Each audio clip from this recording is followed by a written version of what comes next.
Welcome to Food Point. In this episode, I'll share 10 of my most used kitchen tricks and hacks that I've picked up over the years. Some of them you may be familiar with, and some may be new to you. I'll start with a simple trick I use to open new jars when the vacuum seal is too strong. You don't need some overpriced specialty jar opener, you just need a butter knife, which you probably already own.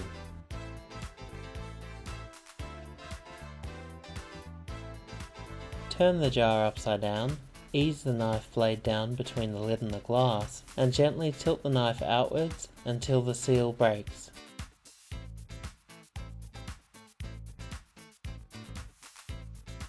After that, it should be simple to unscrew the lid. Which leads me to my next trick. Keep a few spare elastic bands around the kitchen because they can be handy to open jars that have been closed too tightly. Just wrap the band around the screw top and twist. The rubber provides a stronger grip and makes the jar easier to open. Don't throw away empty jars as they can be helpful tools in the kitchen. For instance, they can be used to peel garlic. Simply use the base of the jar to break up a head of garlic, then place the cloves inside, seal the lid, and shake vigorously for approximately 10 seconds.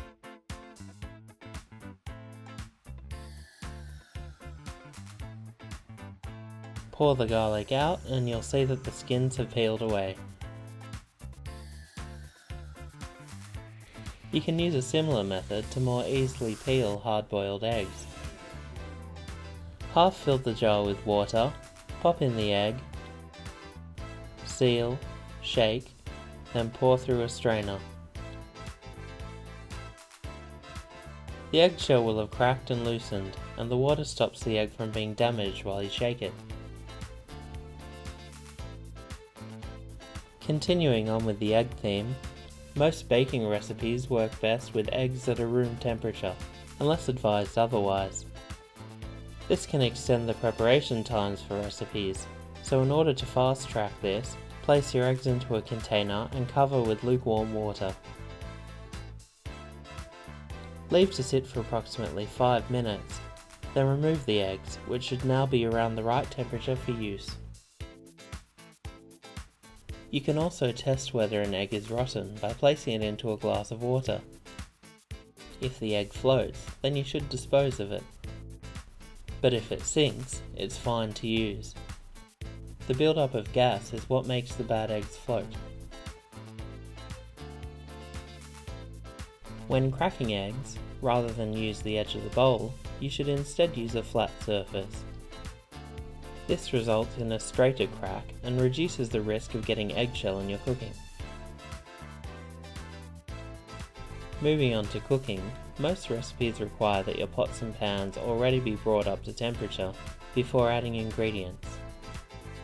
If your pots and pans don't have a heat indicator, then you can just splash a few drops of water into the cold pan. Once they evaporate, you know that the pan is hot enough to start. If you want to saute onions without them browning too much, add a pinch of salt. This will draw the moisture out of the onions and allow them to cook more gently. And finally, if you're ever cooking with meats like duck, which render a large amount of fat during cooking, don't throw away the fat. You can store this in a container in the fridge and it makes for some really great tasting baked potatoes.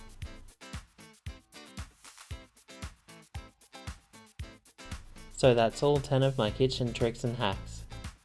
I hope you enjoyed the video and picked up a thing or two for your own use. For this week's bonus recipe, please click the screen on the left for some quick and easy Peking duck pancakes. Or, for some more tips, please click the box on the right. And if you like what you see, subscribe and stay tuned for more. Please also check out my blog at www.foodpointhq.blogspot.com for more in-depth recipe instructions.